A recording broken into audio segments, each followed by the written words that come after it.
नमस्कार, स्वागत है आपका। घड़ी में 9 बजने वाले हैं। वक्त हो गया है आपके favourite morning prime time show 9 बज गए का। आपके साथ हूं मैं नेहा बाथम। देश और दुनिया की हर वो खबर जिसका सीधा सरोकार आपसे लेकर एक बार फिर से हम हाजिर हैं। मंत्री पद की शपथ के साथ ही विवादों में आए बिहार के पूर्व मंत्री कार्तिक कुमार आज अपहरण मामले में दानापुर कोर्ट में पेश होंगे। कार्तिक कुमार 2014 के अपहरण मामले में आरोपी हैं। वारंट, सरेंडर और शपथ को लेकर विवाद खड़ा हुआ था, आपको याद होगा। और कार्तिक कुमार को कानून मंत्रालय की जगह गन्ना विभाग सौंप दिया गया था, जिसके बाद कार्तिक कुमार ने कल देर शाम सीएम नीतीश कुमार को इस्तीफा सौंप दिया है।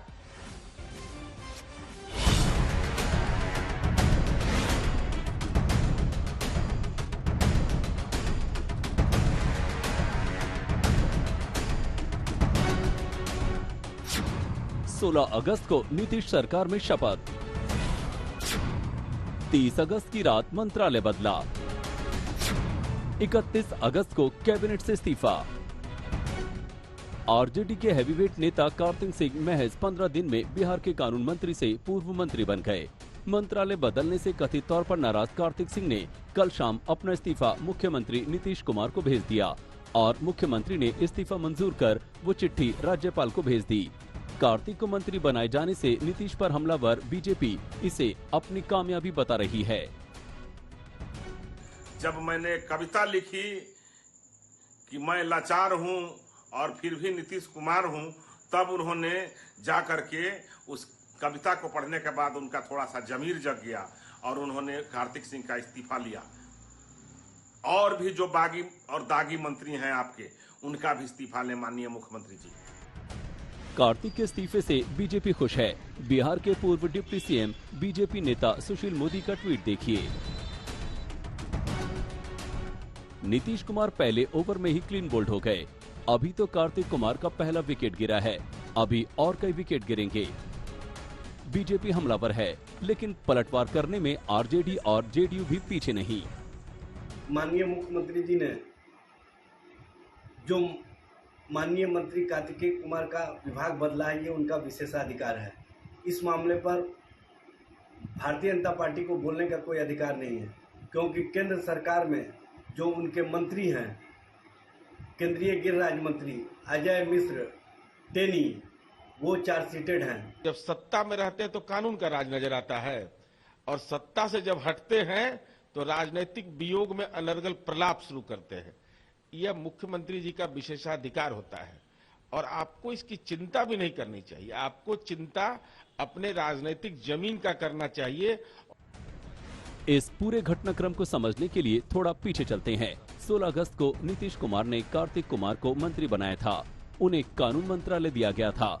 बीजेपी ने आरोप लगाया कि जिस दिन कार्तिक को अपहरण के एक पुराने मामले में गिरफ्तारी वारंट पर कोर्ट में पेश होना था, उस दिन वो शपथ ले रहे थे। बीजेपी के हमलों के बीच नीतीश और उनके डिप्टी डटकर कार्तिक सिंह के साथ खड़े थे। उनको वारंट जारी हुआ है सर कार्तिक के पे? नहीं, को नहीं पता इसके बारे में जानकारी हमको।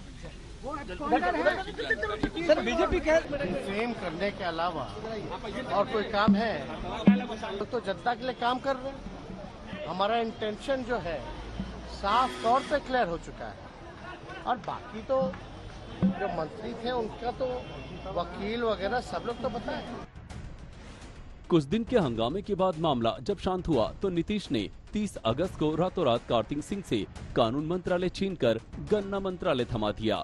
ये अटकलें पहले से थी कि कार्तिक सिंह पर एक्शन तय है। इसका संकेत उन्होंने कुछ दिन पहले खुद दिया था। आरोप लगा रहे हैं, कुछ भी कर रहे हैं, खुद देख रहे हैं, खुद देख रहे हैं, इसमें कोई बात नहीं। नीतीश के इस बयान से माना जा रहा था कि दागी मंत्री से छुटकारा पाने में नीतीश अपने अंदाज में जरूर कार्रवाई करेंगे। ये अंदाजा सही साबित हुआ। रोहित सिंह के साथ सुजीत कुमार झा, पटना, आज तक। चलिए अब आपको दिखा देते हैं कि नीतीश कुमार ने कब कब किस किस मंत्री पर कार्रवाई की है। ये वो दागी मंत्री हम आपको दिखा रहे हैं। 2008 में आरएन सिंह पर परिवहन मंत्रालय से इस्तीफा देने का दबाव बना, इस्तीफा दे दिया गया। भ्रष्टाचार के आरोप से मुक्त होने पर दोबारा उन्हें फिर मंत्री बना दिया गया। इसके बाद बात करते हैं जीतन राम मांझी। 2005 में बीएड घोटाले में इस्तीफा इन्हें देना पड़ा था। जीतन राम मांझी पर यह तलवार थी। आरोप मुक्त होने के बाद एक बार फिर उन्हें मंत्री बनाया गया था। फिर स्टिंग ऑपरेशन में अवधेश कुशवाहा के फंसने पर उन्हें भी इस्तीफा देना पड़ा था। मंजू वर्मा मुजफ्फरपुर बालिका गृह कांड में उनसे मंत्रालय छिन गया था। इसके साथ ही अब हमारे संवाददाता का रुख करेंगे, रोहित सिंह जुड़ गए हैं तमाम जानकारी के साथ। रोहित, देखिए देर से ही सही लेकिन कार्रवाई की गई। कार्रवाई भी ऐसी कि एक मंत्रालय से दूसरे मंत्रालय ट्रांसफर कर दिया गया, लेकिन किरकिरी इतनी नीतीश कुमार की तब तक हो चुकी थी कि ये जो पूरा का पूरा मामला था बहुत ज्यादा इन्फ्लेट हो चुका था और अब इस्तीफा देने की नौबत, यानी कि बकरा जान से भी गया और कुछ हासिल भी नहीं हुआ। जी बिल्कुल, यहाँ पूरी तरीके से नीतीश कुमार की फजीहत हुई है, क्योंकि जब से ये मामला सामने आया उसके बाद से तकरीबन 2 हफ्ते का वक्त बीत गया, लेकिन नीतीश कुमार ने कोई कार्रवाई नहीं की। हाँ, सिर्फ वो इशारा दे रहे थे कि कुछ देखते हैं क्या इस पूरे मामले में होता है, लेकिन रातों रात हमने देखा 30 अगस्त को इससे पहले उनका मंत्रालय बदला गया। यानी कि नीतीश कुमार ने दबाव जरूर बनाया होगा लालू प्रसाद के ऊपर कि इस मंत्री को हटाया जाना चाहिए, लेकिन लालू ने जो है वो नहीं माना, इसीलिए केवल उनका मंत्रालय बदला गया था। क्योंकि देखिए आज उनकी पेशी होनी है दानापुर के कोर्ट में और नीतीश कुमार ये कतई नहीं चाहते थे कि कानून मंत्री के तौर पर कार्तिक कुमार आज दानापुर कोर्ट में पेश हो अपहरण के उस मामले में, इसीलिए पहले तो उनका विभाग बदला गया। लेकिन आखिरकार लगता है कि नीतीश कुमार ने लालू पर दबाव बनाने में जो है उनको सफलता मिली है और कल रातों रात हमने देखा किस तरीके से कार्तिक सिंह ने अपना इस्तीफा सौंपा नीतीश कुमार को, वो इस्तीफा मंजूर भी हो गया है। तो कहीं ना कहीं नीतीश कुमार की इस पूरे मामले में फजीहत जरूर हुई है।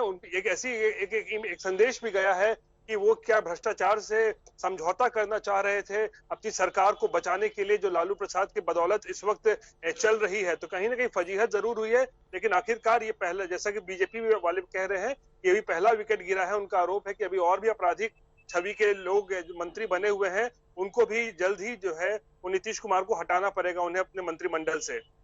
यानी कि रोहित, हम ये माने कि मामला सिर्फ कार्तिकेय सिंह पर थमा नहीं है। आने वाले वक्त में नीतीश सरकार, उनके दागी मंत्री सब पर गाज गिर सकती है और एक एक करके छांट छांट के इन मामलों को सामने लाया जाएगा। जी बिल्कुल, देखिए कार्तिकेय सिंह का मामला इकलौता नहीं है। कार्तिकेय सिंह एक पहला मामला था सामने आया, रामानंद यादव एक दूसरा मामला है जिनका एक आपराधिक पृष्ठभूमि है, सुरेंद्र यादव तीसरे एक मंत्री हैं, उनका भी एक आपराधिक पृष्ठभूमि है। तो इस तरीके के फिर आप चावल घोटाले में सुधाकर सिंह, उनका भी नाम आया हुआ है, एफआईआर में उनके खिलाफ भी हुआ है।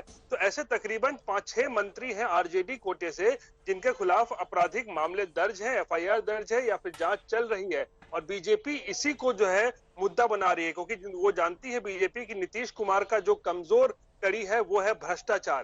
भ्रष्टाचार से वो हमेशा कहते हैं कि समझौता नहीं करेंगे, इसीलिए भ्रष्टाचार के मामले जो आरजेडी में है उसको उठाए जा रहे हैं। भ्रष्टाचार के मामले जो आरजेडी कोटे के मंत्रियों से जुड़े हैं उनको उठाए जा रहे हैं, ताकि नीतीश कुमार को डिमोरलाइज किया जा सके और अगर संभव हो तो ऐसे मंत्रियों को मंत्रिमंडल से हटाया भी जा सके। ठीक है रोहित, बहुत बहुत शुक्रिया इस तमाम जानकारी के लिए आपका।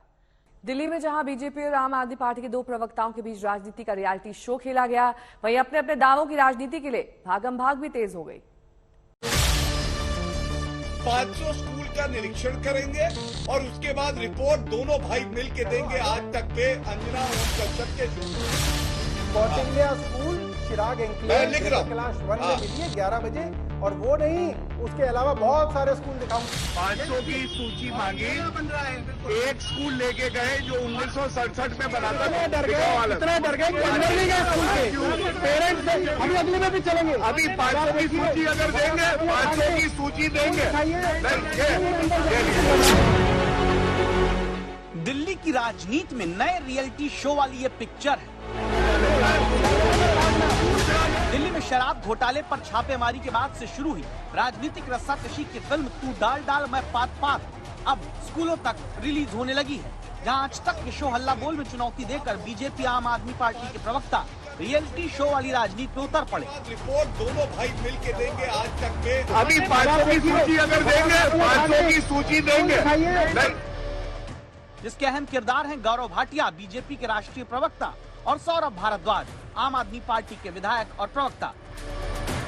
राजनीति के इस अनोखे रियलिटी चेक का पहला वेन्यू है कौटिल्य विद्यालय, दक्षिण दिल्ली।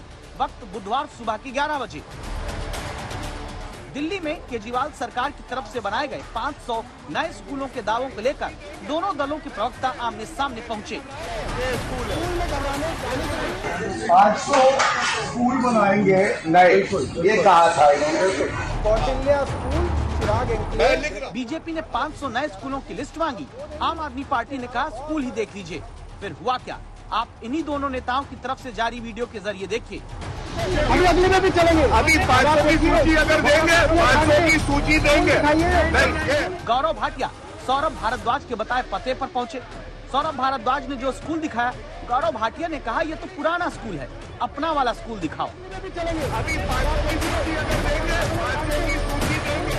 500 स्कूल बनाएंगे नए, ये कहा था इन्होंने।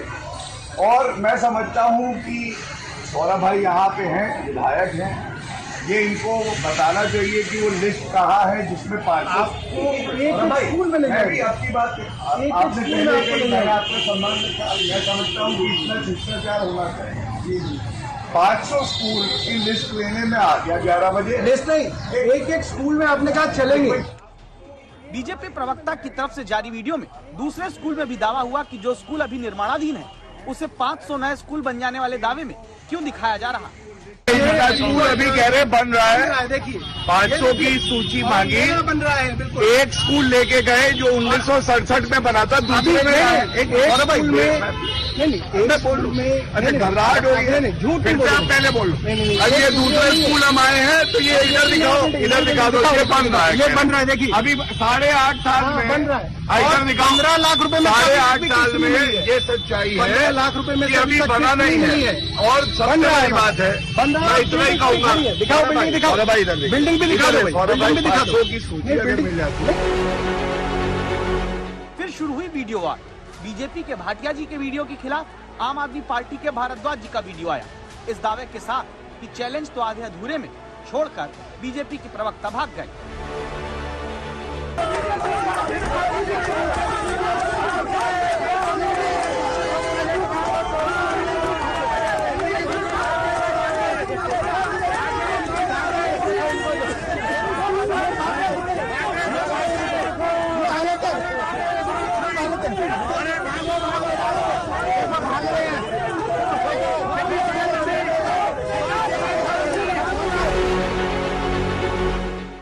केजरीवाल सरकार शराब घोटाले की जांच को दिल्ली के शिक्षा मॉडल के खिलाफ होती वाहवाही पर बीजेपी की जलन कहती है।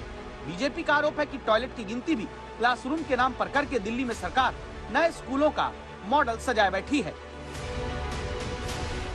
दिल्ली में हर आदमी नहीं आता, मगर दिल्ली की खबर हर जगह पहुंच रही है कि शानदार स्कूल बने और शानदार अस्पताल बने, मोहल्ला क्लिनिक बने। भारतीय जनता पार्टी दुष्प्रचार ये कर रही है कि दिल्ली में कुछ नहीं बना। इसीलिए जब भी स्कूल में जाने की बात होगी भारतीय जनता पार्टी नहीं जाएगी। अभी भी आप चैलेंज दे रहे हैं कि वो आए स्कूल देखें। चैलेंज है, जब आए हम अपने प्रिंसिपल्स को कह देंगे भैया ये आए करें ना तो इनको दिखा दे करना, टॉयलेट भी दिखा देना, क्लासरूम भी दिखा देना। ये झूठ इस प्रकार का बोलते हैं कि उसमें 19-20 का अंतर नहीं होता, उसमें 0 और 1000 का अंतर होता है।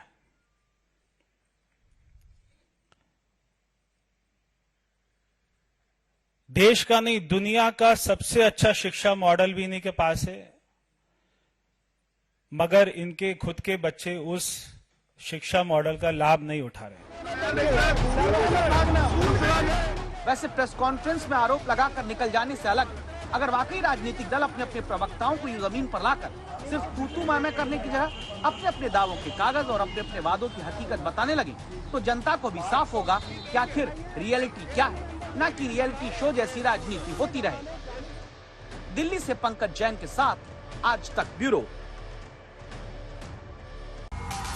आज तक HD, सबसे तेज, सबसे ज्यादा।